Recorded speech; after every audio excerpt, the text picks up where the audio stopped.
Hallelujah. Okay, ನಾನಿವತ್ತು ಮಾತನಾಡುವಂಥ ಸಂಗತಿ ಸಭೆಯಾಗಿ ಕೂಡುವುದನ್ನು ಮತ್ತಷ್ಟು ಮಾಡಿರಿ ಎಂಬುದಾಗಿ.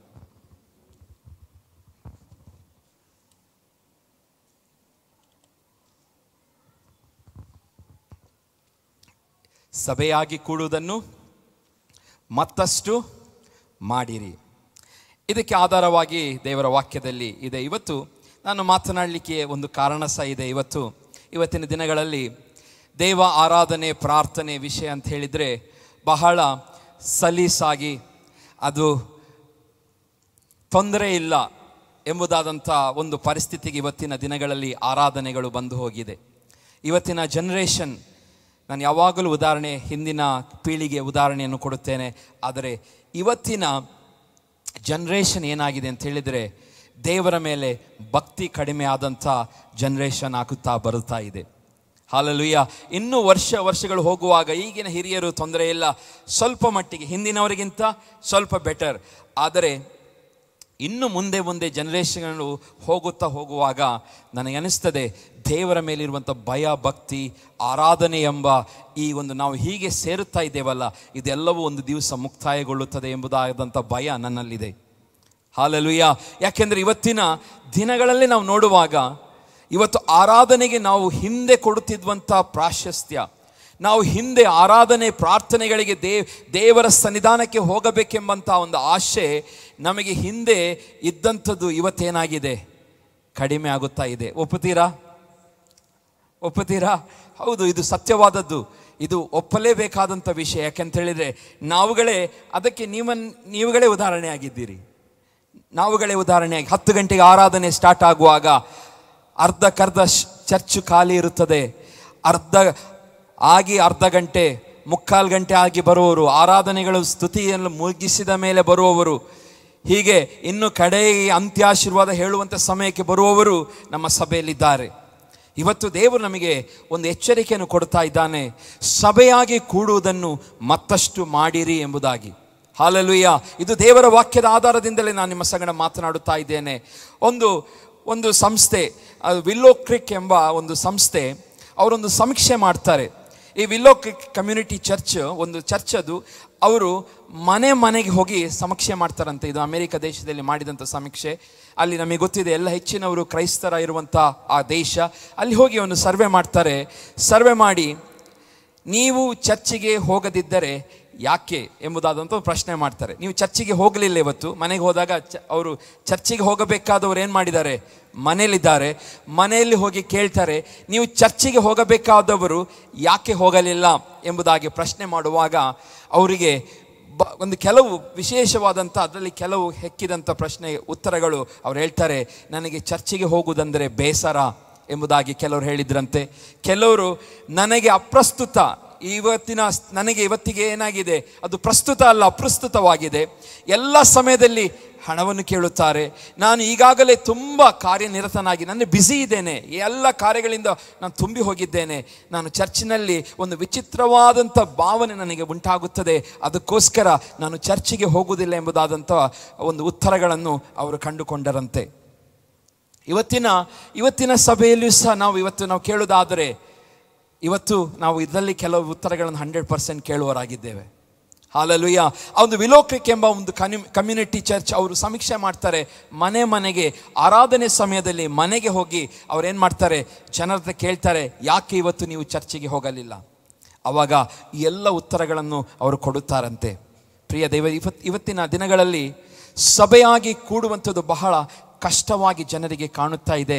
ಅದಕ್ಕೆ ಕಾರಣ ಏನಂತೇಳಿದರೆ, ಈ ಲೋಕದ ಅಧಿಪತಿಯಾಗಿರುವಂಥ ಸೈತಾನನು ನಿಮ್ಮನ್ನೇನು ಮಾಡ್ತಾ ಇದ್ದಾನೆ, ಸಭೆಗೆ ಆರಾಧನೆಗೆ ಹೋಗದ ಹಾಗೆ ಮೊದಲನೇದಾಗಿ ಏನು ಮಾಡ್ತಾ ಇದ್ದಾನೆ, ತಡೆಯುತ್ತಾ ಇದ್ದಾನೆ.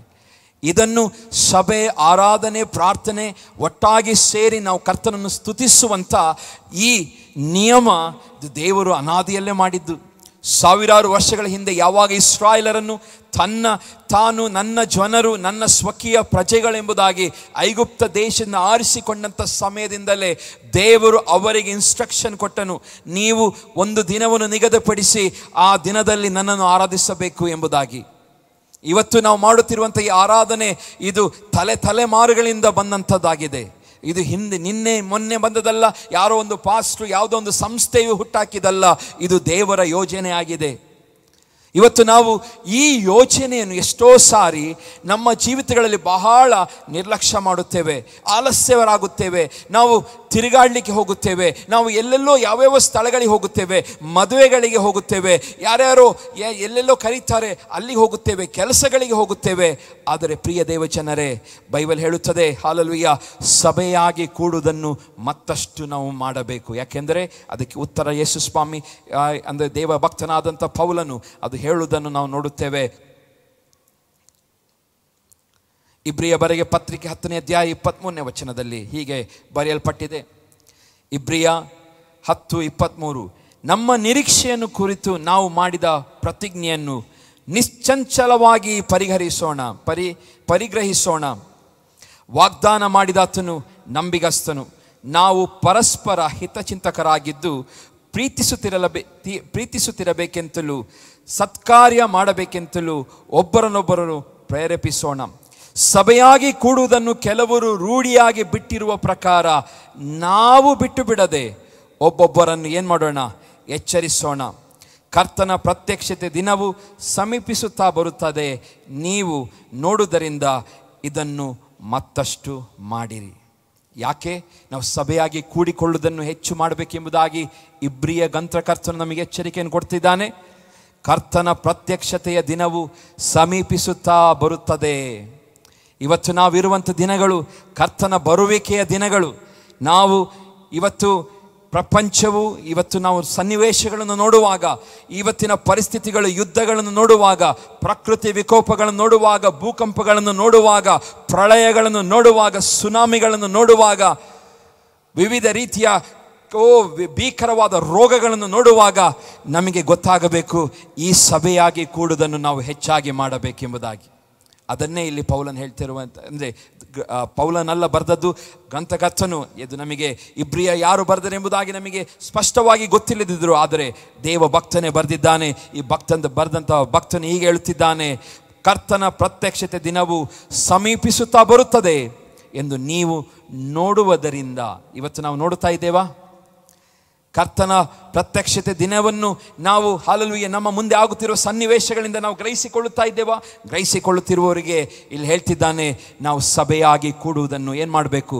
ಮತ್ತಷ್ಟು ನಾವು ಮಾಡಬೇಕು.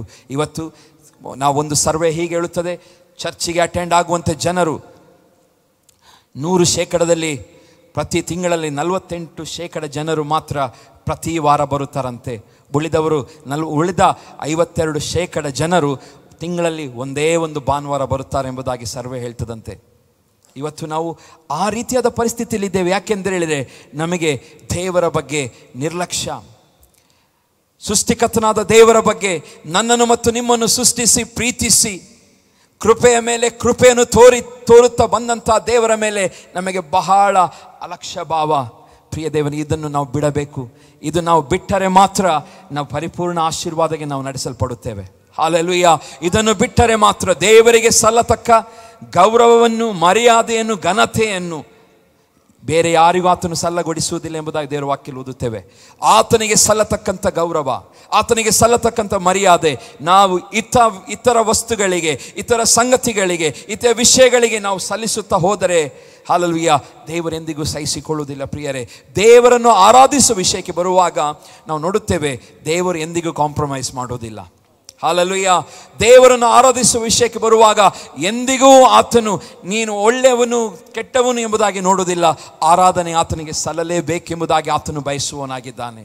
ಇವತ್ತು ಪ್ರಿಯ ದೇವ ಜನರೇ, ಇಲ್ಲಿ ವಾಕ್ಯದಲ್ಲಿ ಸ್ಪಷ್ಟವಾಗಿ ಬರುತ್ತದೆ, 25ನೇ ವಚನ, ಸಭೆಯಾಗಿ ಕೂಡುವುದನ್ನು ಕೆಲವರು ರೂಢಿಯಾಗಿ ಬಿಟ್ಟಿರುವ ಪ್ರಕಾರ ನಾವು ಬಿಟ್ಟು ಬಿಡದೆ ಏನು ಮಾಡೋಣ? ಇದನ್ನು ಮತ್ತಷ್ಟು ಮಾಡೋಣ. ಯಾಕೆ ಮಾಡೋಣ? ಕರ್ತನ ಪ್ರತ್ಯಕ್ಷತೆಯ ದಿನವು ಸಮೀಪಿಸುತ್ತಾ ಇದೆ. ಯೇಸು ಸ್ವಾಮಿಯ ಬರೋಣ ಬಹಳ ಸಮೀಪವಾಗಿದೆ. ಆ ಒಂದು ಕಾಲದಲ್ಲಿ, ನೋಹನ ಕಾಲದಲ್ಲಿ ನಾವು ನೋಡುತ್ತೇವೆ, ನೋಹನು ದೇವರ ಸ್ವರವನ್ನು ಕೇಳುತ್ತಾನೆ. ದೇವರ ಒಂದು ಮೆಸೇಜ್ ಅವನಿಗೆ ಸಿಗುತ್ತದೆ. ಏನು ಮೆಸೇಜ್? ಈ ಲೋಕಕ್ಕೊಂದು ಅಂತ್ಯ ಬರುತ್ತಾ ಇದೆ. ದೇವರ ಕಡೆಗೆ ತಿರುಗಿಕೊಳ್ಳಿರಿ, ಪಶ್ಚಾತ್ತಾಪ ಪಡಿರಿ ಎಂಬುದಾಗಿ ಆಗ ನೋಹನ ಕಾಲದಲ್ಲಿ ನೋಹನ ಮುಖಾಂತರ ದೇವರು ಮಾತನಾಡಿದನು. ನೋಹನು ಹೇಳುವಾಗ, ನೋಹನು ಹೇಳುವಂಥ ಸಮಯದಲ್ಲಿ ಜನರೇನು ಮಾಡ್ತಾರೆ? ನಗಾಡುತ್ತಾರೆ, ಅವನಿಗೆ ಗೇಲಿ ಮಾಡುತ್ತಾರೆ. ಇವನು ಏನು ಹೇಳ್ತಾ ಇದ್ದಾನೆ? ದೇವರು ಬರುತ್ತಾನೆ, ದೇವರು ಒಂದು ಅಂತ್ಯವನ್ನು ತರುತ್ತಾನಂತೆ, ದೇವರು ಈ ಭೂಮಿಗೆ ನಾಶನವನ್ನು ತರುತ್ತಾನೆ ಎಂಬುದಾಗಿ ಜನರು ಗೇಲಿ ಮಾಡಿದರು. ಗೇಲಿ ಮಾಡುತ್ತಾನೇ ಇದ್ದರು. ಒಂದು ದಿನ ಬಂತು, ಆಕಾಶಗಳು ತೆರೆಯಲ್ಪಟ್ಟಿತು, ಭೂಮಿಯು ತೆರೆಯಲ್ಪಡ್ತದೆ, ಆಕಾಶವು ತೆರೆಯಲ್ಪಡುತ್ತದೆ. ಓ ಹಾಲಲು ಎರಡೂ ಕಡೆಯಿಂದ ನೀರು ಉಕ್ಕಿ ಏನಾಗ್ತದೆ? ಇಡೀ ಪ್ರಪಂಚವನ್ನು ದೇವರು ಸಂಪೂರ್ಣವಾಗಿ ನಾಶ ಮಾಡುತ್ತಾನೆ. ನೋಹನ ಮಾತನ್ನು ಕೇಳದೆ ಹೋಗ್ತಾರೆ. ಪ್ರಿಯರೇ, ಇವತ್ತು ದೇವಜನರೇ, ಇವತ್ತು ನಮ್ಮ ಮುಂದೆ ಕ್ರಿಸ್ತನ ಬರೋಣ ಸಮೀಪವಾಗಿದೆ. ಅದಕ್ಕೋಸ್ಕರ ನಾವೇನು ಮಾಡಬೇಕು? ಸಭೆಯಾಗಿ ಮತ್ತಷ್ಟು ಸೇರಬೇಕು. ಸಭೆಯಾಗಿ ನಾವು ಮತ್ತಷ್ಟು ಸೇರಬೇಕು. ಸೇರದೆ ಹೋದರೆ, ನಾವು ಇದನ್ನು ಅಲಕ್ಷ್ಯ ಭಾವ ಮಾಡಿದರೆ, ಇದನ್ನು ನಾವು ಬೇಡ ಎಂಬುದಾಗಿ ತಿರಸ್ಕಾರ ಮಾಡಿದರೆ, ಹಲ್ಲೆಲೂಯ, ಅದಕ್ಕೆ ಆದಂಥ ದೇವರ ನಿಯಮಗಳು, ಅದಕ್ಕೆ ಆದ ದೇವರ ಕೋಪವು ನಮ್ಮ ಮೇಲೆ ಖಂಡಿತವಾಗಿ ಬರುತ್ತದೆ. ನಾವು ಹೊಸ ಒಡಂಬಡಿಕೆ ಕ್ರೈಸ್ತರೆಂಬುದಾಗಿ ಹೇಳಿ ಮನಸ್ಸು ಬಂದಾಗಿ ಜೀವನ ಮಾಡಲಿಕ್ಕೆ ದೇವರು ನಮಗೆ ಹೇಳಲಿಲ್ಲ. ಇವತ್ತಿನ ಬೋಧನೆಗಳು ಎಷ್ಟೋ ಕಡೆಗಳಲ್ಲಿ ಪ್ರಾಬ್ಲಮ್ ಆದದ್ದು ಅದೇ. ಏನೆಲ್ಲೋ ವಾಕ್ಯ ಯೂಟ್ಯೂಬ್ಗಳಲ್ಲಿ ಕೇಳ್ತಾರೆ. ಯೂಟ್ಯೂಬ್ಗಳಲ್ಲಿ ಕೇಳಿಬಿಟ್ಟು ನಿಮಗೆ ಖುಷಿ ಆಗ್ತದೆ, ಯಾಕಂದರೆ ನೀವು ಅಂಥದ್ದೇ ಮಾಡುವವರಿಗೆ ಅಂಥ ಬೋಧನೆಗಳು ಸಿಕ್ಕಿದಾಗ ಸಡನ್ನಾಗಿ ಸಂತೋಷವಾಗುತ್ತಾ, ಇದು ಕರೆಕ್ಟ್ ಇದೆ, ಯಾಕಂದರೆ ನಿಮಗೆ ಮ್ಯಾಚ್ ಆಗ್ತಾ ಉಂಟು. ಇವತ್ತು ನಮಗೆ ಮ್ಯಾಚ್ ಆಗುವಂಥದ್ದಲ್ಲ, ದೇವರಿಗೆ ಮ್ಯಾಚ್ ಆಗುವ ರೀತಿಯನ್ನು ನಾವು ನಡೆದುಕೊಳ್ಳಬೇಕು. ಹಲ್ಲೆಲೂಯ. ನಮಗೆ ಹೊಂದಿಕೊಳ್ಳುವ ರೀತಿಯಲ್ಲಿ ವಾಕ್ಯವನ್ನಲ್ಲ ನಾವು ಕೇಳುವಂಥದ್ದು, ನಾವು ದೇವರಿಗೆ ಹೊಂದಿಕೊಳ್ಳುವಂಥ ಮಾತುಗಳನ್ನು ಕೇಳಿ ನಡೆದುಕೊಳ್ಳಬೇಕೆಂಬುದಾಗಿ ದೇವರು ಬಯಸುತ್ತಾನೆ. ಪ್ರಿಯರೇ, ಇವತ್ತು ದೇವರ ಒಂದು ನಿಜವಾದಂಥ ಒಂದು ಜಡ್ಜ್ಮೆಂಟ್ ನಮಗೆ ಬರಲಿಕ್ಕಿದೆ. ಅದೇ ಅಧ್ಯಾಯದ ಮುಂದೆ ಹೋಗುವಾಗ ಕ್ರಿಸ್ತನ ನ್ಯಾಯ ತೀರ್ಪಿನ ಬಗ್ಗೆ 26ನೇ ವಚನದಿಂದ ಬರೆಯಲ್ಪಟ್ಟಿದೆ. ಅಲ್ಲಿ ಹೀಗೆ ಬರೆಯಲ್ಪಡ್ತದೆ, ಯಾರ ದಯಮಾಡಿ ಓದಿ. ಯಾಕೆಂದರೆ ಸತ್ಯದ ಪರಿಜ್ಞಾನವನ್ನು ನಾವು ಹೊಂದಿದ ಮೇಲೆ ಬೇಕೆಂದು ಪಾಪ ಮಾಡಿದರೆ ಪಾಪ ಪರಿಹಾರಕ್ಕಾಗಿ ಇನ್ನಾವ ಯಜ್ಞವೂ ಇರುವುದಿಲ್ಲ. ಹಲ್ಲೆಲೂಯಾ. ಇಲ್ಲಿ ಸ್ಪಷ್ಟವಾಗಿ ಹೇಳ್ತಿದ್ದಾನೆ, ಸತ್ಯದ ಪರಿಜ್ಞಾನವನ್ನು ನಾವು ಹೊಂದಿದ ಮೇಲೆ. ಇವತ್ತು ನಾವೆಲ್ಲರೂ ಏನು ಹೊಂದಿದ್ದೇವೆ? ಸತ್ಯದ ಪರಿಜ್ಞಾನ ಹೊಂದಿದ್ದೇವೆ. ದೇವರನ್ನು ಆರಾಧಿಸುವಂಥ ಪರಿಜ್ಞಾನವನ್ನು ದೇವರು ನಮಗೆ ಕೊಟ್ಟಿದ್ದಾನೆ. ನಾವು ಕ್ರಿಸ್ತನಿಗೋಸ್ಕರ ಜೀವಿಸಬೇಕು, ಆತನಿಗೆ ವಿಧೇಯರಾಗಿ ನಡೆದುಕೊಳ್ಳಬೇಕೆಂಬ ಪರಿಜ್ಞಾನವನ್ನು ನಮಗೇನು ಮಾಡಿದ್ದಾನೆ? ಕೊಟ್ಟಿದ್ದಾನೆ. ನಾವು ಹೊಂದಿದ ಮೇಲೆ, ಆ ಪರಿಜ್ಞಾನವನ್ನು ಹೊಂದಿದ ಮೇಲೆ ಬೇಕೆಂದು ಪಾಪ ಮಾಡಿದರೆ ಪಾಪ ಪರಿಹಾರಕ್ಕಾಗಿ ಇನ್ಯಾವ ಯಜ್ಞವೂ ಇರುವುದಿಲ್ಲ. ಮತ್ತು 27ನೇ ವಚನ, ಅತ್ಯಂತ ಭಯದಿಂದ ಎದುರು ನೋಡತಕ್ಕ ನ್ಯಾಯ ತೀರ್ಪು, ದೇವರ ವಿರೋಧಿಗಳನ್ನು ದಹಿಸುವ ತೀಕ್ಷ್ಣವಾದ ಅಗ್ನಿಯು ಇವೇ ನಮ್ಮ ಮುಂದೆ ಇರುವವು. ಹಲ್ಲೆಲೂಯಾ. ಏನು ಬರೆಯಲ್ಪಟ್ಟಿದೆ? ಅತ್ಯಂತ ಭಯದಿಂದ ಎದುರು ನೋಡತಕ್ಕ ನ್ಯಾಯ ತೀರ್ಪು. ಇವತ್ತು ನಮಗೆ ಆ ಭಯವಿದೆಯಾ? ಅತ್ಯಂತ ಭಯದಿಂದ ಎದುರು ನೋಡತಕ್ಕಂಥ ನ್ಯಾಯ ತೀರ್ಪು ನಮ್ಮ ಮುಂದೆ ಇದೆ. ಸಭೆಯೇ, ನಾವೊಂದು ನ್ಯಾಯ ತೀರ್ಪಿನ ಮುಂದೆ ನಿಲ್ಲಬೇಕಾಗಿದೆ. We have to stand on the judgment seat. ದೇವರ ಮುಂದೆ ನಾವು ನಿಲ್ಲಬೇಕಾಗಿದೆ. ಇವತ್ತು ನಿಲ್ಲಬೇಕಾದಂಥ ಆ ಸಮಯದಲ್ಲಿ ಇರುವಂಥ ನಾವು ಎಷ್ಟು ದೇವರಿಗೆ ಅನುಗುಣವಾಗಿ ಜೀವಿಸ್ತಾ ಇದ್ದೇವೆ. ಪ್ರಿಯರೇ, ಇಲ್ಲಿ ಅತ್ಯಂತ ಭಯದಿಂದ ಎದುರು ನೋಡತಕ್ಕ ನ್ಯಾಯ ತೀರ್ಪು, ದೇವರ ವಿರೋಧಿಗಳನ್ನು ದಹಿಸುವ ತೀಕ್ಷ್ಣವಾದ ಅಗ್ನಿ ಇವೇ ನಮ್ಮ ಮುಂದೆ ಇರುವಂಥದ್ದು. ನಾವು ಯಾರೇ ಇವತ್ತು ಕ್ರೈಸ್ತರಾಗಿರ್ಬೋದು ಅಥವಾ ದೇವ ಮಕ್ಕಳಾಗಿರ್ಬೋದು, ವಿಶ್ವಾಸಿಗಳಾಗಿ ದೀಕ್ಷಾಸನ ಮಾಡಿಸಿಕೊಂಡಿರ್ಬೋದು, ಇವತ್ತು ಅಂಥವರು ಯಾರಾದರೂ ದೇವರಿಗೆ ವಿರೋಧವಾಗಿರುವುದಾದರೆ ಅವರಿಗೆ ವಾಕ್ಯದಲ್ಲಿ ಓದ್ತೇವೆ, ದಹಿಸುವ ತೀಕ್ಷ್ಣವಾದ ಅಗ್ನಿಯು ಅವರ ಮುಂದೆ ಇದೆ ಎಂಬುದಾಗಿ. ಇವತ್ತು ನಾವಿಲ್ಲಿರುವಂಥವರು ಒಂದು ವೇಳೆ ಚರ್ಚಿಗೆ ಬರ್ತಾ ಇದ್ದರು, ನಮ್ಮ ಜೀವಿತವನ್ನು ಸರಿಯಾಗಿ ನಾವು ದೇವರಿಗೆ ಒಪ್ಪಿಸಿಕೊಡದೆ ಹೋಗಿದ್ದರೆ ನಾವು ದೇವರ ವಿರೋಧಿಗಳಾಗಿದ್ದೇವೆ. ಹಲ್ಲೆಲೂಯಾ. ದೇವರಿಗೆ ವಿರೋಧವಾಗಿದ್ದೇವೆ, ದೇವರ ನೀತಿಗೆ ವಿರೋಧವಾಗಿ ನಿಂತಿರುವುದಾದರೆ, ಹಲ್ಲೆಲೂಯಾ, ದೇವರು ಹೇಳ್ತಾ ಇದ್ದಾನೆ, ದೇವರ ವಿರೋಧವಾಗಿರುವುದನ್ನು ದಹಿಸುವ ತೀಕ್ಷ್ಣವಾದ ಅಗ್ನಿಯು ಇವೇ ನಮ್ಮ ಮುಂದೆ ಇದೆ. ಹಾಗಾಗಿ ಪ್ರಿಯ ದೇವಜನರೇ, ನಮಗೊಂದು ನ್ಯಾಯ ತೀರ್ಪು ಇದೆ. ದೇವರ ಪ್ರಾರ್ಥನೆ, ದೇವರ ಆರಾಧನೆ, ಆಲಯ, ಇದು ಯಾವುದನ್ನು ನಾವೇನು ಮಾಡೋದು ಬೇಡ, ತಿರಸ್ಕರಿಸುವುದು ಬೇಡ. ಇವತ್ತು ಏನು ಲೈಟಾಗಿ ತೆಗೆದುಕೊಂಡಿದ್ದೇವೋ ತಿರುಗಿ ನಾವು ದೇವರ ಸಮೀಪಕ್ಕೆ ಬರೋಣ. ಹಾಗೆ ಆ ಮನೆಗಳಲ್ಲಿ ನೀವು ಆ ಅಧ್ಯಾಯವನ್ನು ಓದಿ ನೋಡಿರಿ, ಕಡೆ 39ನೇ ವಚನ ತನಕ ಓದಿ ನೋಡಿರಿ. ಹಲ್ಲೆಲೂಯಾ. ಅದರಲ್ಲಿ ಶ್ರೇಷ್ಠವಾದ ದೇವರ ವಿಷಯವಾದ ಜಡ್ಜ್ಮೆಂಟ್ ವಿಷಯವಾದಂಥ ಗೂಢಾರ್ಥಗಳು ಬರೆಯಲ್ಪಟ್ಟಿದೆ. ಪ್ರಿಯರೇ, ಇವತ್ತು ನಾನು ಅದನ್ನು ಹೇಳಲಿಕ್ಕೆ ಹೋಗೋದಿಲ್ಲ. ಆದರೆ ನಾವು ಸಭೆಯಾಗಿದ್ದೇವೆ. ಸಭೆ ಎಂಬುದು ಹಲ್ಲೆಲೂಯಾ ಕಾಲ್ಡ್ ಔಟ್ ಪೀಪಲ್ ಎಂಬುದಾಗಿ ದೇವರ ವಾಕ್ಯದಲ್ಲಿ ನಾವು ನೋಡುತ್ತೇವೆ. ಸಭೆ ಎಂಬುದಾಗಿ ಈ ಆಲಯಕ್ಕೆ, ಹೊಸ ಒಡಂಬಡಿಕೆಯಲ್ಲಿ ಆಲಯಕ್ಕೆ ಹೆಚ್ಚಿನ, ಈ ಬಿಲ್ಡಿಂಗ್ಗೆ ಪ್ರಾಶಸ್ತ್ಯ ಇಲ್ಲದಿದ್ದರೂ ದೇವರ ವಾಕ್ಯದ ಪ್ರಕಾರ ಹೊಸ ಒಡಂಬಡಿಕೆಯಲ್ಲಿ ನಮ್ಮನ್ನು ಕರೆಯಲ್ಪಟ್ಟ ಜನರಿಗೆ ಏನು ಹೇಳ್ತಾರೆ? ಎಕ್ಲೆಸಿಯಾ, ಸಭೆ ಎಂಬುದಾಗಿ ಕರೆಯುವುದನ್ನು ನಾವು ನೋಡುತ್ತೇವೆ. ಅಥವಾ ಇನ್ನೊಂದು ಅರ್ಥದಲ್ಲಿ ಇದೊಂದು ಕ್ರಿಸ್ತನ ದೇಹವಾಗಿದೆ, ದೇವ ಜನರ ಸಮೂಹವಾಗಿದೆ. ಅಥವಾ ಇನ್ನೊಂದು ಹೇಳುವುದಾದರೆ ಕ್ರಿಸ್ತನ ವಧುವಾಗಿದ್ದೇವೆ, ಮೊದಲಗಿತ್ತಿಯಾಗಿದ್ದೇವೆ. ಕ್ರಿಸ್ತನು ಮೊದಲಿಂಗನಾಗಿದ್ದಾನೆ, ನಾವು ಆತನ ಮೊದಲಗಿತ್ತಿಯಾಗಿದ್ದೇವೆ. ಹಾಗಾಗಿ ದೇವರು ನಮ್ಮನ್ನು ಸಭೆಯಾಗಿ ಕೂಡುವುದನ್ನು ನೋಡುವಾಗ ಆತನಿಗೆ ಬಹಳ ಸಂತೋಷ ಉಂಟಾಗುತ್ತದೆ. ಯಾಕೆಂದರೆ ಆತನ ದೇಹವು ಒಟ್ಟಾಗಿದೆ ಎಂಬುದಾದಂಥ ಒಂದು ಆಶೀರ್ವಾದ ನಮಗೆ ದೇವರಿಂದ ನಮಗೆ ಸಿಗಲ್ಪಡುತ್ತದೆ. ನಮ್ಮ ಸಭೆಗೆ ಅಥವಾ ಸಭೆಯಾಗಿ ಕೂಡುವಂಥ ಈ ಸ್ಥಳದ ಮುಖ್ಯಸ್ಥನ ಯಾರು? ನಾನಲ್ಲ, ದೇವರಾಗಿದ್ದಾನೆ, ಕ್ರಿಸ್ತನಾಗಿದ್ದಾನೆ. ಈ ಸಭೆಗೆ ಮುಖ್ಯ ಶಿರಸ್ಸು ಯಾರು? ನಮ್ಮ ಯೇಸು ಆಗಿದ್ದಾನೆ.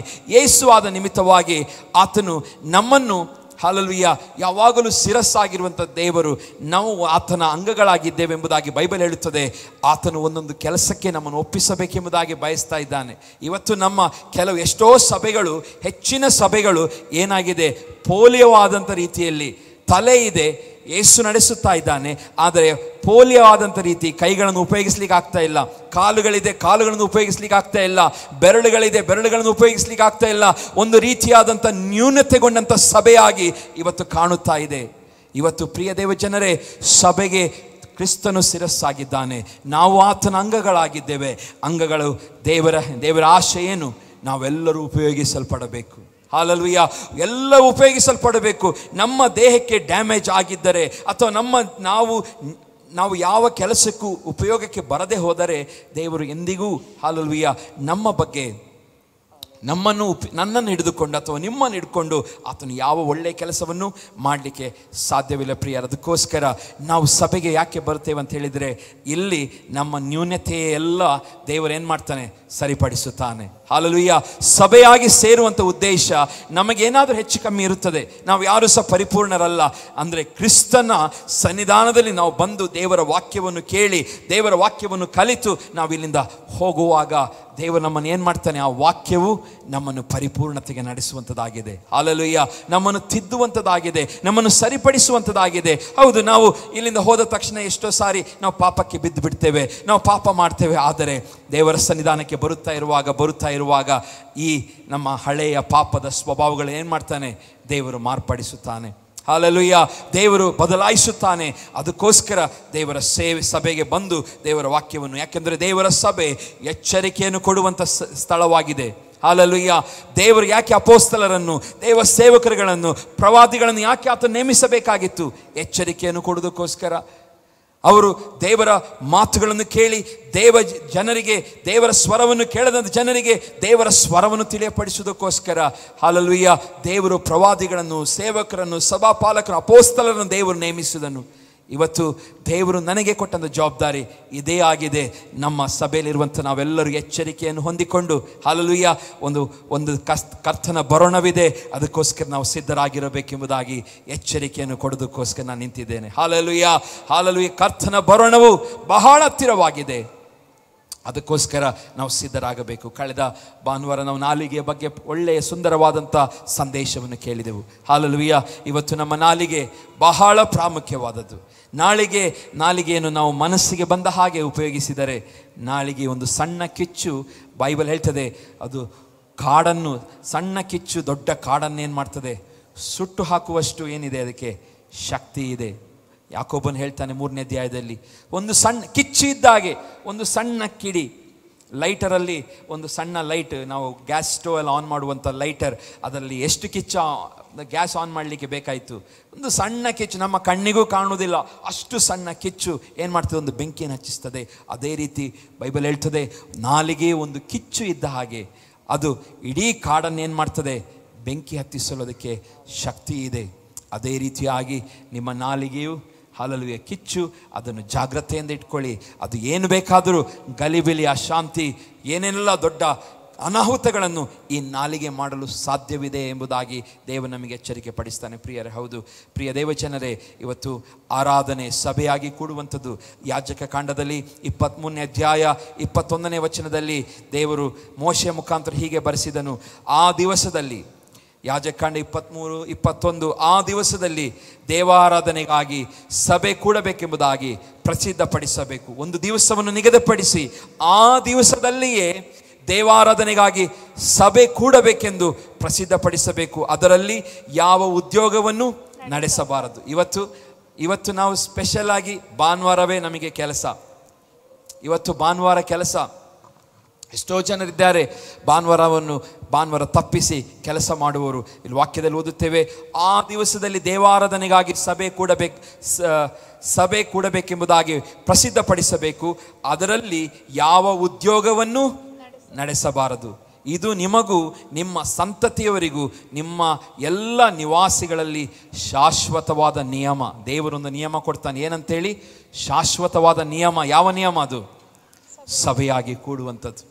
ದೇವರು ಕೊಡುವಂಥ ನಿಯಮ.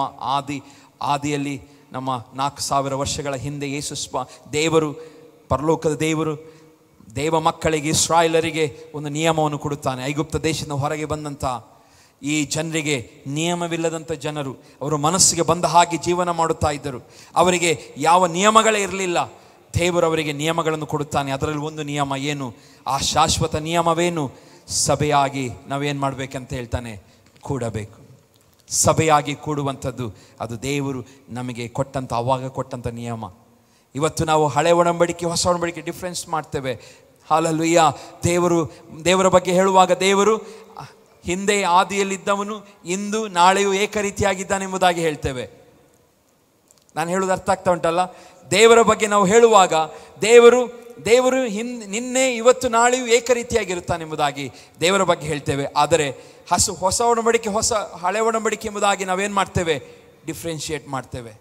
ಪ್ರಿಯ ದೇವಜನರೇ, ಅಂದು ಇದ್ದಂಥ ದೇವರು, ಆತನ ಸ್ವಭಾವಗಳಲ್ಲಿ ಏನಿಲ್ಲ, ವ್ಯತ್ಯಾಸವಿಲ್ಲ. ಹಲ್ಲೆಲೂಯ. ಆತನು ಹಿಂದೆ ಇದ್ದಂಥವನು ಇಂದು ಅದೇ ರೀತಿಯಾಗಿದ್ದಾನೆ, ನಾಳೆಯೂ ಅದೇ ರೀತಿಯಾಗಿರುವ ಆತನ ಸ್ವಭಾವಗಳಲ್ಲಿ ಏನಿಲ್ಲ, ವ್ಯತ್ಯಾಸಗಳಿಲ್ಲ. ಆತನ ನಿಯಮಗಳಲ್ಲಿ ವ್ಯತ್ಯಾಸವಿಲ್ಲ. ಆತನ ಹಲ್ಲೆಲೂಯ ನಡೆಸುವಿಕೆಯಲ್ಲಿ ವ್ಯತ್ಯಾಸವಿಲ್ಲ. ಆತನ ಪ್ರೀತಿಯಲ್ಲಿ ವ್ಯತ್ಯಾಸವಿಲ್ಲ. ಆತನ ಕರುಣೆಯಲ್ಲಿ ವ್ಯತ್ಯಾಸವಿಲ್ಲ. ಆತನು ಯಾವಾಗಲೂ ಅದೇ ರೀತಿಯಾಗಿರುವ ಆತನ ದೇವರು. ಪ್ರಿಯರೇ, ಹಾಗಾಗಿ ನಮಗೆ ಹಳೆ ಒಡಂಬಡಿಕೆಯಿಂದಲೂ ದೇವರು ನಮಗೊಂದು ನಿಯಮ ಮಾಡಿದ್ದಾನೆ. ನಾವು ಈ ರೀತಿಯಾಗಿ ಒಂದು ದಿನವನ್ನು ಗೊತ್ತುಪಡಿಸಿ ಸಭೆಯಾಗಿ ಕೂಡಿ ನಾವು ಆರಾಧಿಸಬೇಕೆಂಬುದಾಗಿ. ಅಪೊಸ್ತಲರ ಕೃತ್ಯಕ್ಕೆ ಬರುವಾಗ 2ನೇ ಅಧ್ಯಾಯ 42ನೇ ವಚನದಲ್ಲಿ ಹೀಗೆ ಓದುತ್ತೇವೆ. ಇದು ಹೊಸ ಒಡಂಬಡಿಕೆಯಲ್ಲಿ ನಡೆದಂಥದ್ದು. ಇವರು ಅಪೊಸ್ತಲ ಬೋಧನೆಯನ್ನು ಕೇಳುವುದರಲ್ಲಿಯೂ, ಸಹೋದರ ಅನ್ಯೋನ್ಯತೆಯಲ್ಲಿಯೂ, ರೊಟ್ಟಿ ಮುರಿಯುವುದರಲ್ಲಿಯೂ, ಪ್ರಾರ್ಥನೆಗಳಲ್ಲಿಯೂ ನಿರತರಾಗಿದ್ದರು. ಎಲ್ಲರಿಗೂ ಭಯ ಉಂಟಾಯಿತು. ಇದಲ್ಲದೆ ಅನೇಕ ಅದ್ಭುತ ಕಾರ್ಯಗಳು, ಸೂಚಕ ಕಾರ್ಯಗಳು ಅಪೊಸ್ತಲರ ಕೈಯಿಂದ ನಡೆದವು. ನಂಬಿದವರೆಲ್ಲರೂ ಒಗ್ಗಟ್ಟಾಗಿದ್ದು ತಮ್ಮದೆಲ್ಲವನ್ನು ಹುದುವಾಗಿ ಅನುಭೋಗಿಸುತ್ತಾ ತಮ್ಮ ಚರ ಸ್ಥಿರ ಸೊತ್ತುಗಳನ್ನು ಮಾರಿ ಬಂದ ಹಣವನ್ನು ಎಲ್ಲರಿಗೂ ಅವರವರ ಅಗತ್ಯವಿದ್ದ ಹಾಗೆ ಹಂಚಿಕೊಡುತ್ತಾ ಇದ್ದರು. ಅವರು ದಿನಾಲು, ಒಂದು ದಿನ 2 ದಿನ ಅಲ್ಲ, ದಿನಾಲು ಏಕ ಮನಸ್ಸಿನಿಂದ ದೇವಾಲಯದಲ್ಲಿ ಕೂಡುತ್ತಾ ಮನೆಗಳಲ್ಲಿ ರೊಟ್ಟಿ ಮುರಿದು ಉಲ್ಲಾಸದಿಂದಲೂ ಸರಳ ಹೃದಯದಿಂದಲೂ ಊಟ ಮಾಡುತ್ತಾ ಇದ್ದರು. ದೇವರನ್ನು ಕೊಂಡಾಡುವವರಾಗಿಯೂ ಜನರೆಲ್ಲರ ದಯೆಯನ್ನು ಹೊಂದುವವರಾಗಿಯೂ ಇದ್ದರು. ಕರ್ತನು ರಕ್ಷಣೆಯ ಮಾರ್ಗದಲ್ಲಿರುವವರನ್ನು ದಿನಾಲು ಅವರ ಮಂಡಳಿಗೆ ಸೇರಿಸುತ್ತಾ ಇದ್ದನು. ಹಲ್ಲೆಲೂಯಾ. ಇಲ್ಲಿ ಹಿಂದೆ ಎಷ್ಟು ದಿವಸ ಅವರು ಒಂದು ದಿವಸದ ಬಗ್ಗೆ ದೇವರು ಮಾತನಾಡಿದನು. ಒಂದು ಶನಿವಾರ, ಒಂದು ಸಬ್ಬತ್ ದಿನ ಎಂಬುದಾಗಿ ಶನಿವಾರ ಕೇಳ್ತಿದ್ರು. ಅದರ ಮಾರನೇ ದಿವಸ ಹೊಸ ದಿನ, ಭಾನುವಾರ ಆರಾಧನೆಯ ಬಗ್ಗೆ ಆ ಅಧ್ಯಾಯಗಳಲ್ಲಿ ನಾವು ಹಿಂದೆ ಓದಿದ ಯಾಜಕಾಂಡದಲ್ಲಿ ಬರೆಯಲ್ಪಟ್ಟಿದೆ. ಆದರೆ ಹೊಸ ಒಡಂಬಡಿಕೆ ಬರುವಾಗ ದೇವರ ಅಭಿಷೇಕ ಬಂದಂಥ ಸಭೆ, ಇದು 3000ಕ್ಕೆ ಆದಂಥ ಸಭೆಯ ಬಗ್ಗೆ ನಾವು ಓದುತ್ತಾ ಇದ್ದೇವೆ. ಈ ವಾಕ್ಯಗಳು 3000. ಪೇತ್ರನ ಪ್ರಸಂಗ 120 ಜನರು ಒಂದು ಕಡೆ ಇದ್ದರು. ಅಲ್ಲಿ ದೇವರಾತ್ಮನ ಅಭಿಷೇಕ ಅವರ ಮೇಲೆ ಬರುತ್ತದೆ. ಆ ಅಭಿಷೇಕದ ನಂತರ ಆ ಪೇತ್ರನ ಪ್ರಸಂಗವನ್ನು ಕೇಳಿ 3,000 ಜನರು ರಕ್ಷಣೆ ಹೊಂದಿ ದೀಕ್ಷಾಸನ ಮಾಡಿಸಿಕೊಳ್ತಾರೆ. ಆ ಮುಂದಿನ 3,000 ಜನರ ಸಭೆ ಹೇಗಿತ್ತಂತೆ? ಅವರ ಸಭೆ ಅಪೊಸ್ತಲರ ಬೋಧನೆಯನ್ನು ಕೇಳುವುದರಲ್ಲಿಯೂ, ಸಹೋದರ ಅನ್ಯೋನ್ಯತೆಯಲ್ಲಿಯೂ, ರೊಟ್ಟಿ ಮುರಿಯುವುದರಲ್ಲಿಯೂ, ಪ್ರಾರ್ಥನೆಗಳಲ್ಲಿಯೂ ನಿರತರಾಗಿದ್ದರು. ನಾವು ಹೇಳ್ಬೋದು, ಇವತ್ತು ನನಗೆ ಬಹಳ ಕೆಲಸವಿದೆ. ಅವರಿಗೆ ಕೆಲಸ ಇರಲಿಲ್ವಾ? ಅವರಿಗೂ ಕೆಲಸವಿತ್ತು. ಅವರಿಗೆ ಹೊಟ್ಟೆಪಾಡಿಗಾಗಿ ಕೆಲಸ ಮಾಡಬೇಕಾಗಿರ್ಲಿಲ್ವಾ? ಮಾಡಬೇಕಾಗಿತ್ತು. ಎಲ್ಲವೂ ಇತ್ತು ಅವರಿಗೆ. ಆದರೆ ಅವರೇನು ಮಾಡ್ತಿದ್ದರಂತೆ? ಅಪೊಸ್ತಲ ಬೋಧನೆಯನ್ನು ಕೇಳುವುದರಲ್ಲಿಯೂ, ಅನ್ಯೋನ್ಯತೆಯಲ್ಲಿಯೂ, ರೊಟ್ಟಿ ಮುರಿಯುವುದರಲ್ಲಿಯೂ, ಪ್ರಾರ್ಥನೆಯಲ್ಲಿಯೂ ನಿರತರಾಗಿದ್ದರು. ಐಗುಪ್ತ ದೇಶದಿಂದ ಇಸ್ರಾಯೇಲರು ಬರುವಾಗ ಅವರಿಗೆ ಮನ್ನಾ ಪರಲೋಕದಿಂದ ಉಚಿತವಾಗಿ ಸಿಗುತ್ತಾ ಇತ್ತು. ಅವ್ರಿಗೆ ಕೆಲಸ ಮಾಡಬೇಕಂತಿರಲಿಲ್ಲ. ಬರೀ ಅವರ ಪ್ರಯಾಣವೇ ಅವ್ರದ್ದೊಂದು ಕೆಲಸವಾಗಿತ್ತು. ಕೆಲವು ಪ್ರಯಾಣ ಮಾಡ್ತಾ ಇದ್ರು, ಡೇರೆಗಳನ್ನು ಮಾಡಿಕೊಳ್ತಾ ಇದ್ರು, ಅಲ್ಲಿ ವಾಸವಾಗಿದ್ದರು. ಹಾಗೆ ಅವರಿಗೆ ಊಟಕ್ಕೋಸ್ಕರ ಕಷ್ಟಪಡುವಂಥ ಯಾವ ಅಗತ್ಯ ಇರಲಿಲ್ಲ. ಆದರೆ ಹೊಸ ಒಡಂಬಡಿ ಅದರ ನಂತರದ ಜನರು ಹಾಲಲ್ಲಿ ನಾವು ನೋಡುತ್ತೇವೆ, ಅವರು ಕಷ್ಟಪಟ್ಟು ಕೆಲಸ ಮಾಡ್ತಾ ಇದ್ರು. ಆದರೆ ಹೊಸ ಒಡಂಬಡಿಕೆ ಬರುವಾಗ ನಾವು ನೋಡುತ್ತೇವೆ, ಈ ಜನರಿಗೆ ಕೆಲಸ ಮಾಡಬೇಕಾಗಿತ್ತು. ಯಾಕೆ? ಅವರಿಗೆ ಕೆಲಸ ಮಾಡದಿದ್ದರೆ, ಅವರು ಬಿತ್ತನೆ ಕೆಲಸ ಮಾಡದಿದ್ದರೆ ಅಥವಾ ಎಲ್ಲಿಯಾದರೂ ಹೋಗಿ ಕೆಲಸ ಮಾಡದಿದ್ದರೆ, ಹಣವನ್ನು ಸಂಪಾದನೆ ಮಾಡಿದರೆ ಹೊಟ್ಟೆಯು ತುಂಬುತ್ತಾ ಇರಲಿಲ್ಲ. ಆದರೆ ಆ ಸಮಯದಲ್ಲಿಯೂ ಸಹ ಅವರು ಏನು ಮಾಡ್ತಾ ಇದ್ರು? ಅಪೊಸ್ತಲ ಬೋಧನೆ ಕೇಳುವುದರಲ್ಲಿಯೂ, ಅನ್ಯೋನ್ಯತೆಯಲ್ಲಿಯೂ, ರೊಟ್ಟಿ ಮುರಿಯುವುದರಲ್ಲಿಯೂ, ಪ್ರಾರ್ಥನೆಯಲ್ಲೂ ನಿರತರಾಗಿದ್ದರು. ಹಲ್ಲೆಲೂಯಾ. 43ನೇ ವಚನ ಬರುವಾಗ ಎಲ್ಲರಿಗೂ ಭಯ ಉಂಟಾಯಿತು ಎಂಬುದಾಗಿ. ಎಲ್ಲರಿಗೂ ಭಯ ಉಂಟಾಯಿತು. ಈ ಅಭಿಷೇಕ ಹಲ್ಲೆಲೂಯಾ ಒಂದು ಹೋಲಿ ಫಿಯರನ್ನು ನಮಗೆ ಕೊಡಬೇಕು. ಅಭಿಷೇಕ ಹೊಂದಿದವರೆಲ್ಲರೂ ಒಂದು ಹೋಲಿ ಫಿಯರ್, ಒಂದು ಪರಿಶುದ್ಧವಾದಂಥ ಭಯ. ನಾನು ದೇವರಿಗಾಗಿ ಜೀವಿಸ್ತಿದ್ದ ನನಗೇನೋ ತೊಂದರೆ ಆಗುತ್ತೆ. ಮೊನ್ನೆ ಶುಕ್ರವಾರ ಒಂದು ಆಂಟಿ ನನ್ನ ಹತ್ರ ಬಂದು ಪ್ರಾರ್ಥನೆ ಮಾಡಿಸ್ಕೊಳ್ತಾ ಇದ್ರು. ನನಗೆ ಬಹಳ ಸಂತೋಷವಾಯಿತು ಮತ್ತು ಅವರಲ್ಲಿರುವಂಥ ಯಥಾರ್ಥತೆ ನನಗೆ ಬಹಳ ಖುಷಿಯಾಯಿತು. ಏನಂತೇಳಿದರೆ, ಪಾಸೆ ನನಗೋಸ್ಕರ ಪ್ರಾರ್ಥನೆ ಮಾಡಿ, ನಾನು ಏನಾದರೂ ತಪ್ಪು ಮಾಡಿದರೆ ದೇವರು ನನಗೆ ಕ್ಷಮಿಸ್ಲಿಕ್ಕೋಸ್ಕರ, ಅಥವಾ ನಾನು ಏನಾದ್ರು ಪ್ರಾರ್ಥನೆಯಲ್ಲಿ ಏನಾದ್ರು ತಪ್ಪು ಹೇಳಿದ್ದೇನೋ ನನಗೆ ಗೊತ್ತಿಲ್ಲ, ದಯಮಾಡಿ ನನಗೋಸ್ಕರ ಪ್ರಾರ್ಥನೆ ಮಾಡಿ ಎಂಬುದಾಗಿ ಒಬ್ಬರು ಆಂಟಿ ಬಂದು ನನ್ನ ಹತ್ರ ಪ್ರಾರ್ಥನೆ ಮಾಡಿಸ್ಕೊಳ್ತಾ ಇದ್ರು. ನನಗದು ಕೇಳಿ ಬಹಳ ಸಂತೋಷವಾಯಿತು. ಪ್ರಿಯರೇ, ಇವತ್ತು ನಮ್ಮ ಹೃದಯಗಳು ಆ ರೀತಿ ಆಗಬೇಕು. ಹಲ್ಲೆಲೂಯಾ. ನಾನು ಎಲ್ಲಿ ತಪ್ಪಿದ್ದೇನೆ, ಎಲ್ಲಿ ನಾನು ಹೇಳುತ್ತಾ ಇದ್ದೇನೆ, ದೇವರೇ ನನ್ನನ್ನು ಕ್ಷಮಿಸು. ನಾನು ಇವತ್ತು ಬರೋಕ್ಕಿಂತ ಮುಂಚೆ ನಾನು ಎಷ್ಟು ಸಾರಿ ದೇವರ ಮುಂದೆ ಕ್ಷಮೆ ಕೇಳಿದ್ದೇನೆ ನಂಗೆ ಗೊತ್ತಿಲ್ಲ. ನಾನು ಎಷ್ಟು ಸಾರಿ ದೇವರ ಮುಂದೆ, ದೇವರನ್ನು ಕರ್ತನ ಭೋಜನ ಕೊಡಲಿಕ್ಕಿದೆ, ನನ್ನ ಕೈಯನ್ನು ಶುದ್ಧ ಮಾಡು, ನನ್ನ ಮನಸ್ಸನ್ನು, ಕಣ್ಣನ್ನು, ಬಾಯನ್ನು ಎಲ್ಲಾದರೂ ಕೇಳುವುದರಲ್ಲಿ ನಾನು ತಪ್ಪು ಮಾಡಿದ್ದೇನೆ, ದೇವರೇ ಕ್ಷಮಿಸು ಅಂತ ನಾನು ಬೆಳಿಗ್ಗೆ ರಾತ್ರಿ ಮಲಗಿದಾಗಿಂದಲೂ ಯಾವಾಗೆಲ್ಲ ಎಚ್ಚರಿಕೆ ಆಗ್ತಿತ್ತು ಅದಕ್ಕೆ ಕೇಳ್ತಾನೆ ಇದ್ದೆ. ಯಾಕೆಂದರೆ ನಮ್ಮ ಪರಿಶುದ್ಧತೆ ಬಹಳ ಪ್ರಾಮುಖ್ಯವಾದದ್ದು. ಪರಿಶುದ್ಧತೆ ಇಲ್ಲದೆ ದೇವರನ್ನು ಏನು ಮಾಡಲಿಕ್ಕಾಗೋದಿಲ್ಲ? ಮೆಚ್ಚಿಸ್ಲಿಕ್ಕಾಗೋದಿಲ್ಲ. ಮೆಚ್ಚಿಸಲಿಕ್ಕೆ ಸಾಧ್ಯವಿಲ್ಲ. ಪ್ರಿಯರೇ, ಇವತ್ತು ದೇವ ನಮ್ಮ ಸಂಗಡ ಮಾತನಾಡುತ್ತಿದ್ದಾನೆ.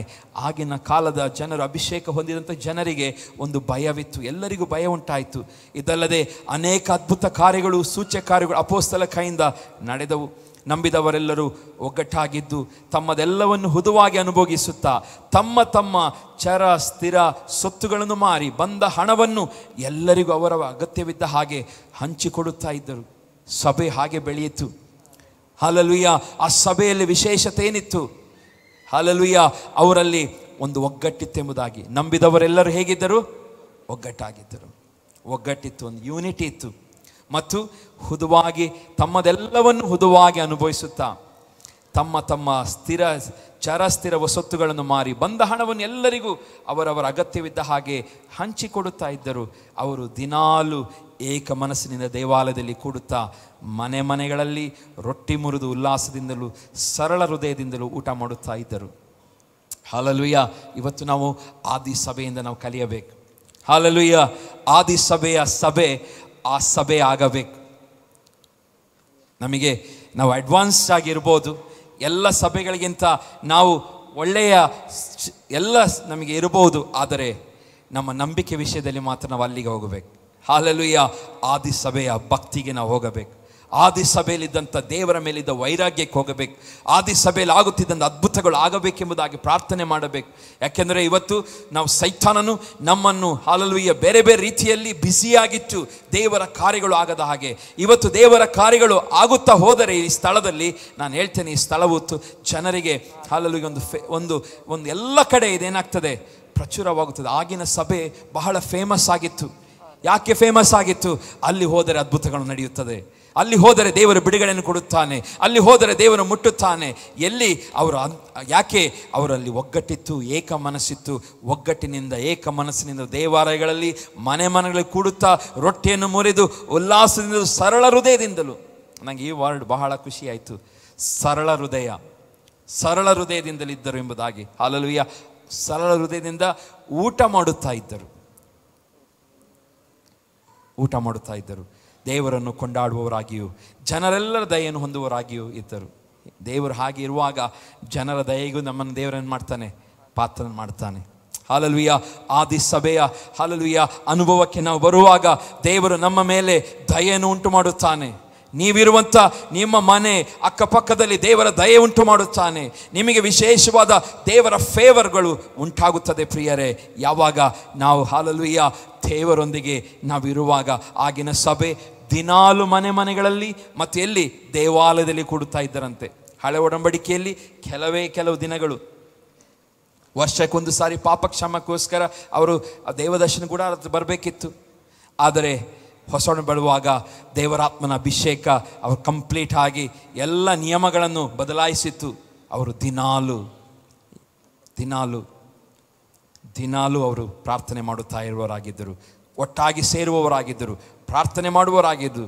ಇಂದು ಈ ಸಂಗತಿಯನ್ನು ಕಲಿಯದೆ ಹೋದರೆ ನಮ್ಮ ಆತ್ಮಿಕ ಜೀವಿತ ಒಂದು ಪ್ರತಾಪಕ್ಕೆ ಹೋದುವಂಥ ಅನುಭವ ಆಗುತ್ತದೆ ಪ್ರಿಯರೇ.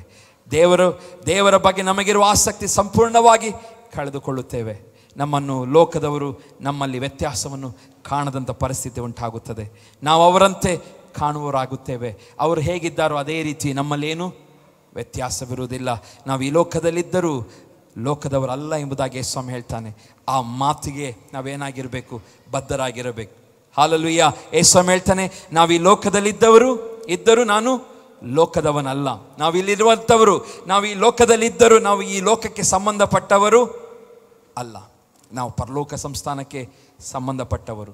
ನಾವು ಆತನಿರುವ ಸ್ಥಳಕ್ಕೆ ಹೋಗಬೇಕಾದವರು, ಆತನ ಪ್ರಜೆಗಳು ನಾವು ಆಗಿದ್ದೇವೆ.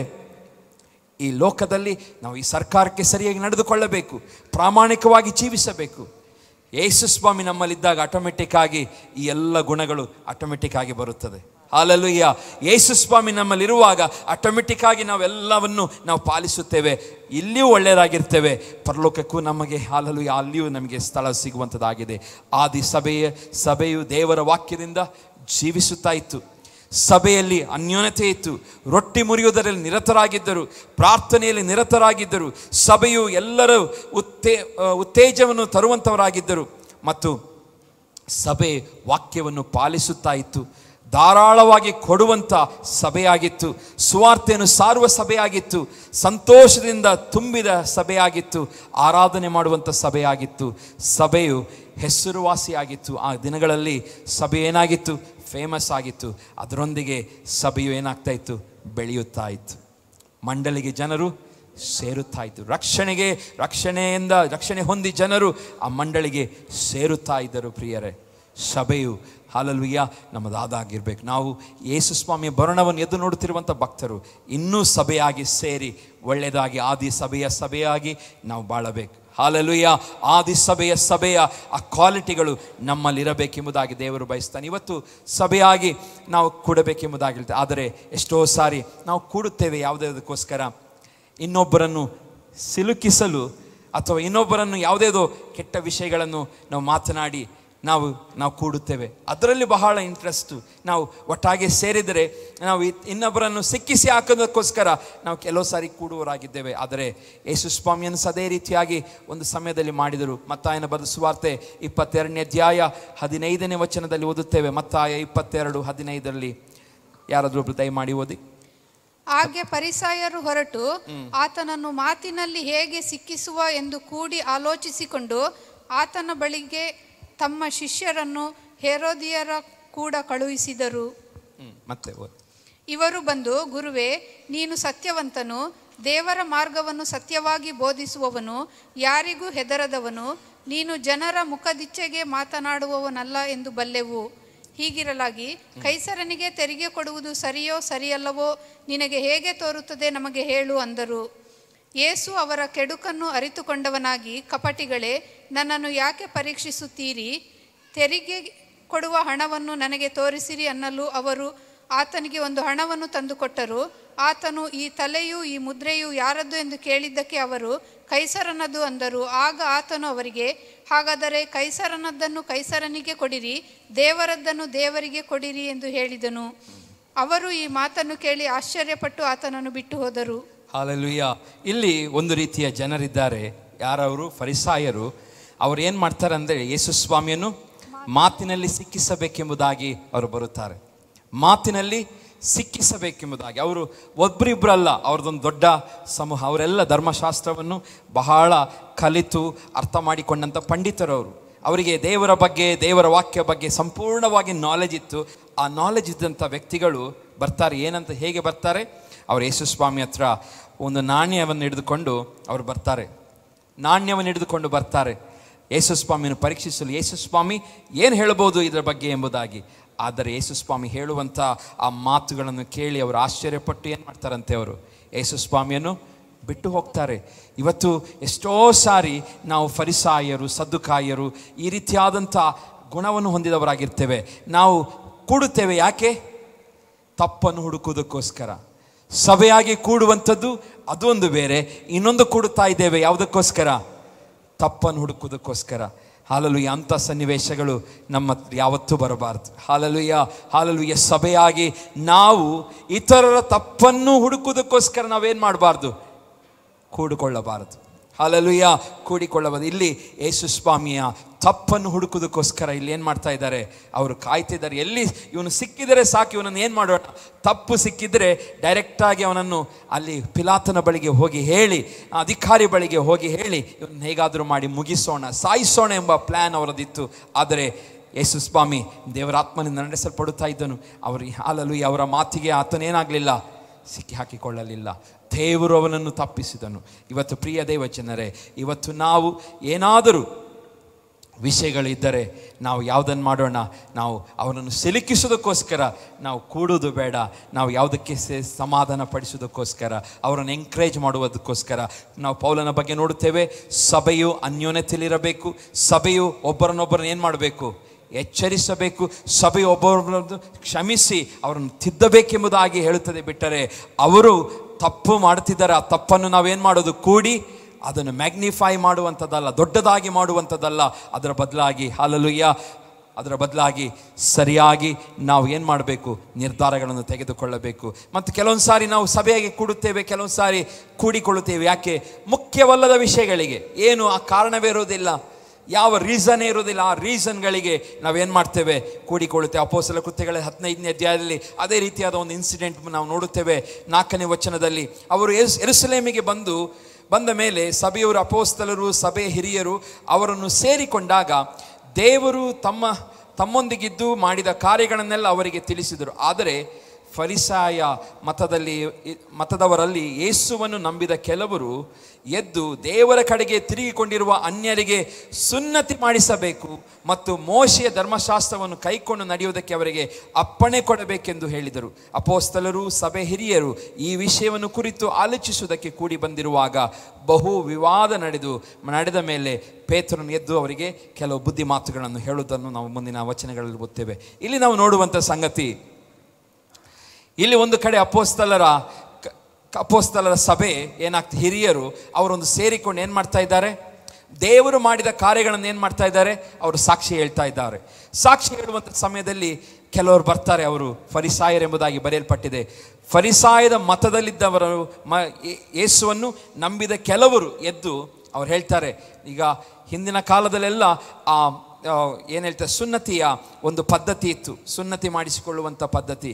ಈ ಸುನ್ನತಿ ಯೇಸು ಸ್ವಾಮಿಯನ್ನು ಆ ಯಹೂದಿಗಳು ಅಥವಾ ಅನ್ಯರು ಯೇಸು ಸ್ವಾಮಿ ನಂಬಿದರೆ ಅವರಿಗೂ ಆಗಬೇಕಾ ಎಂಬುದಾದಂಥ ಒಂದು ಡಿಸ್ಕಷನಲ್ಲಿ ಏನಾಗ್ತದೆ, ಪ್ರಾರಂಭವಾಗ್ತದೆ. ಆವಾಗ ಪೇತ್ರನ ಮುಂದಿನ ವಚನಗಳು ಹೋಗುವಾಗ ಅವರನ್ನು ಎಚ್ಚರಿಸುತ್ತಾನೆ, ನಮಗಿದು ಅವಶ್ಯಕತೆ ಅಲ್ಲ, ಈಗಿನ ಸದ್ಯಕ್ಕೆ ಸ್ಥಿತಿಗೇನಲ್ಲ, ಇದು ನಮಗೆ ಇಂಪಾರ್ಟೆಂಟ್ ಅಲ್ಲ, ಸುನ್ನತಿ ನಮಗೆ ಇಂಪಾರ್ಟೆಂಟ್ ಅಲ್ಲ, ನಮ್ಮ ಜೀವಿತವನ್ನು ದೇವರಿಗೆ ಒಪ್ಪಿಸಿಕೊಡುವಂಥದ್ದು, ಯೇಸುವನ್ನು ಸ್ವಂತ ರಕ್ಷಕನಾಗಿ ಸೇವಿಸುವಂಥದ್ದು ಎಂಬುದರ ಅರ್ಥದಲ್ಲಿ ಆತನು ಪೇತ್ರನ ಏನು ಮಾಡ್ತಾನೆ, ಅವರಿಗೆ ಎಚ್ಚರಿಕೆಯನ್ನು ಕೊಡುತ್ತಾನೆ.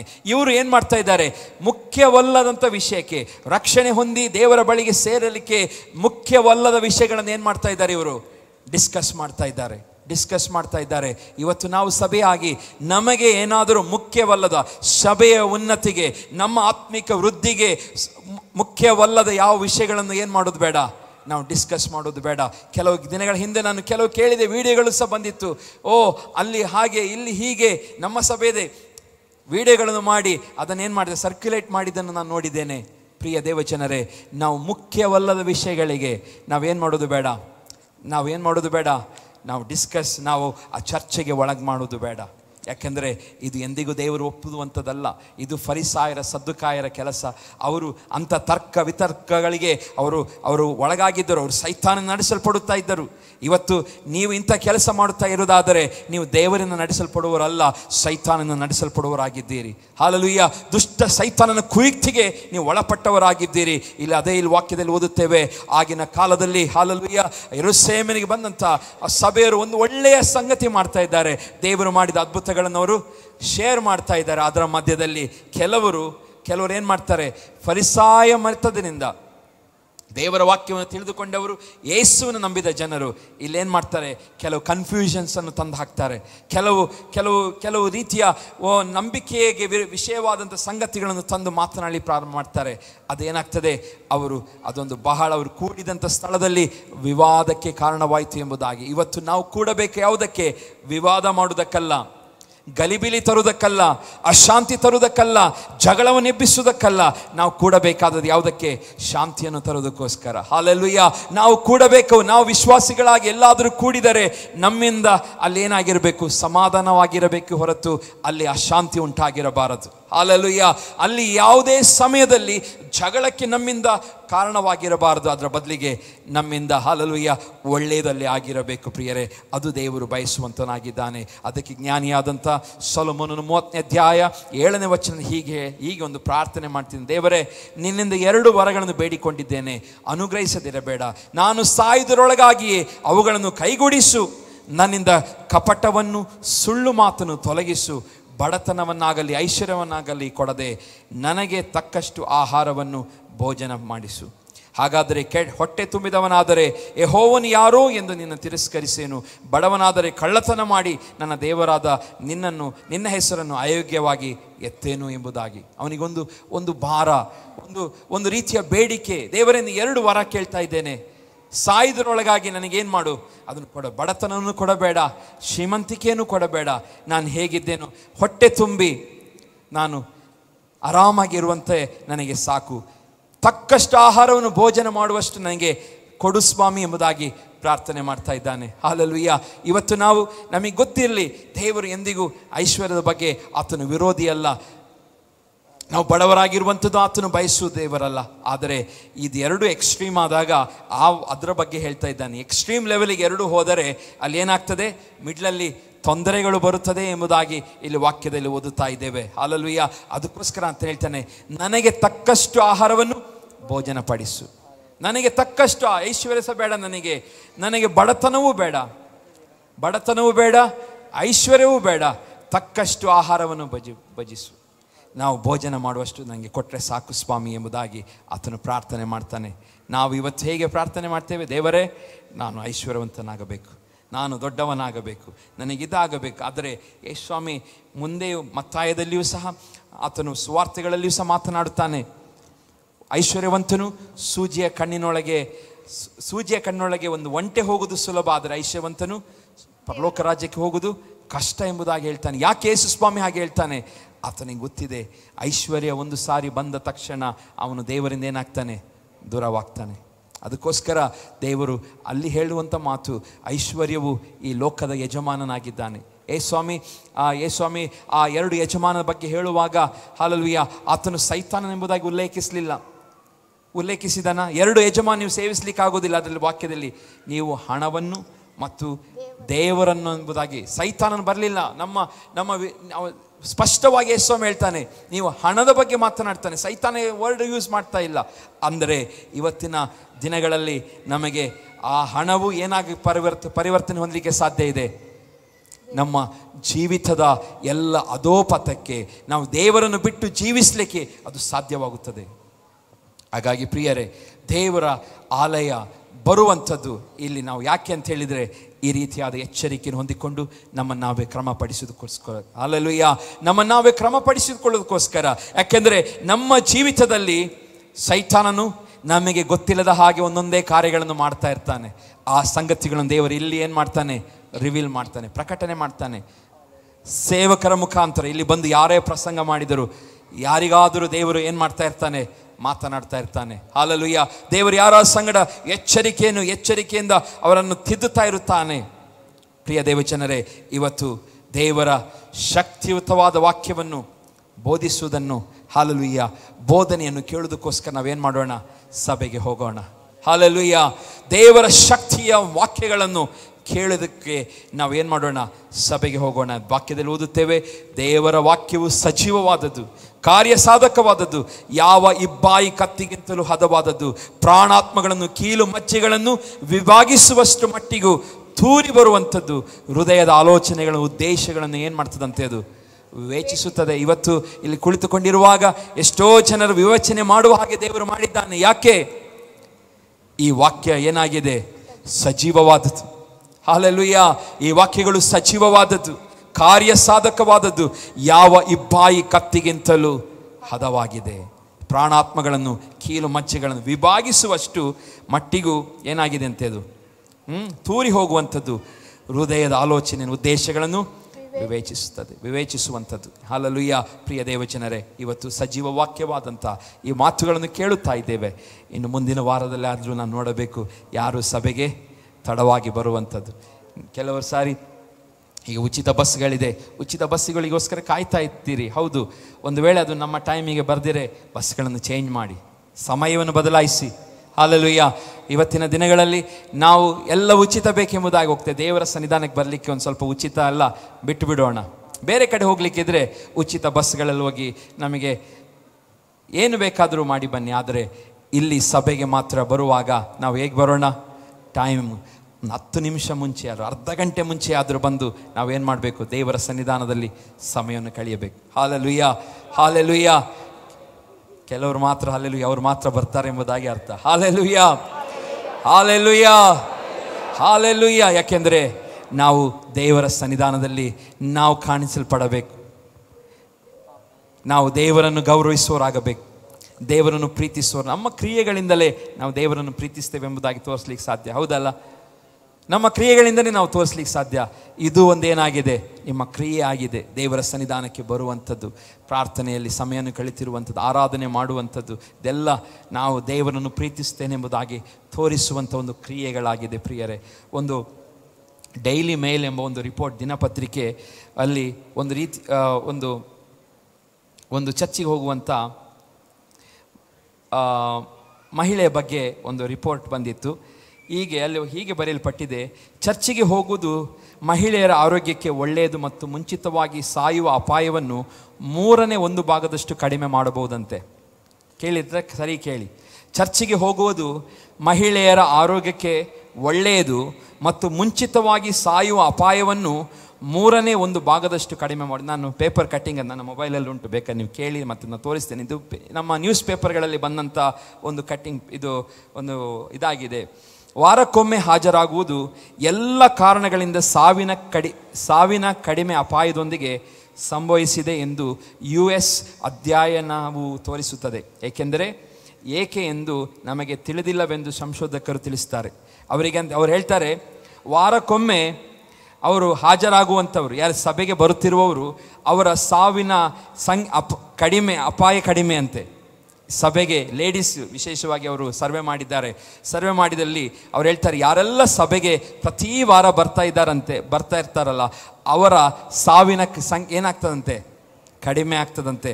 ಅವರು ಸಾವಿನ ಅಪಾಯ ಅವರಿಗೆ ಕಡಿಮೆ. ಏಕೆ ಎಂದು ನಮಗೆ ವಿಜ್ಞಾನಿಗಳು ಹೇಳ್ತಿದ್ದಾರೆ, ಸಂಶೋಧಕರು ಹೇಳ್ತಾರೆ, ನಮಗೆ ಇನ್ನೂ ಗೊತ್ತಿಲ್ಲ.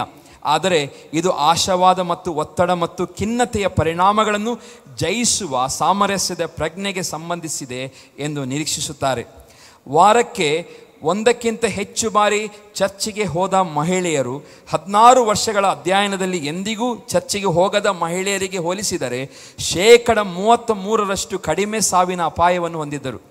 ವಾರಕ್ಕೊಮ್ಮೆ ಹೋದವರು 26% ಕಡಿಮೆ ಅಪಾಯವನ್ನು ಹೊಂದಿದ್ದರು ಮತ್ತು ವಾರಕ್ಕೊಮ್ಮೆ ಸೇವೆಗಳಿಗೆ ಹಾಜರಾದವರು 13% ಕಡಿಮೆ ಅಪಾಯವನ್ನು ಹೊಂದಿದ್ದರು ಎಂಬುದಾಗಿ ಆ ಸರ್ವೆ ಹೇಳ್ತದೆ. ಹೀಗೆ ಅವರು ಸರ್ವೆ ಮಾಡಿ ಅದನ್ನು ಪೇಪರಲ್ಲಿ ಇದು ಹಾಕಿದ್ದರು. ಪ್ರಿಯರೇ, ಅರ್ಥ ಆಯ್ತು ನಾನು ಹೇಳಿದ್ದು?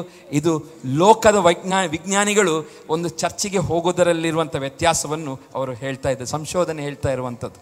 ಪ್ರಿಯ ದೇವಜನರೇ, ಸಹೋದರರೇ, ನಿಮ್ಮ ಆಯುಷ್ಯ ಹೆಚ್ಚಾಗಬೇಕಾ, ಸಂತೋಷವಾಗಿರಬೇಕಾ, ಪ್ರತಿ ವಾರವೇನು ಮಾಡಿ, ಸಮಯಕ್ಕೆ ಸರಿಯಾಗಿ ಆರಾಧನೆಗೆ ಬನ್ನಿ. ಪುರುಷರು ಹಾಗೆ, ಹಾಲೆಲೂಯ, ಅವರು ಮಾತ್ರ ಸ್ಪೆಷಲ್ ಅಲ್ಲ.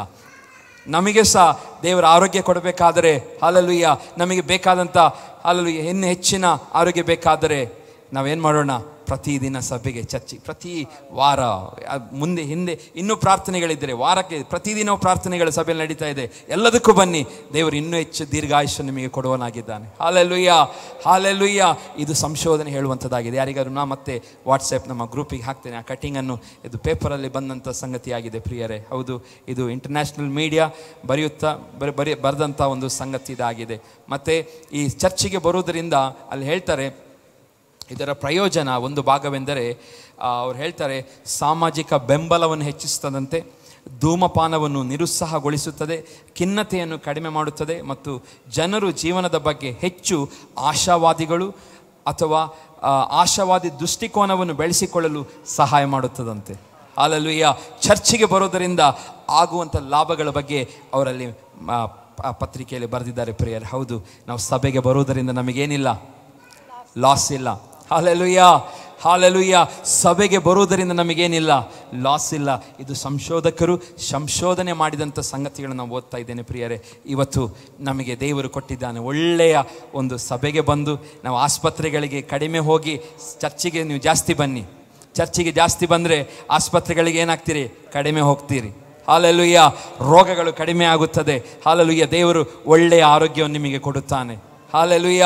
ದೇವರು ಸಹಾಯ ನಿಮಗೆ ಯಾವಾಗಲೂ ಇರುವಂಥದ್ದಾಗಿದೆ. ಪ್ರಿಯರೇ, ಹಾಗಾಗಿ ದೇವರು ನಮಗೆ ವಿಶೇಷವಾದ ಮಾರ್ಗಗಳನ್ನು ಒಂದೊಂದು ರೀತಿಯಾಗಿ ತೆರೆದಿದ್ದಾನೆ.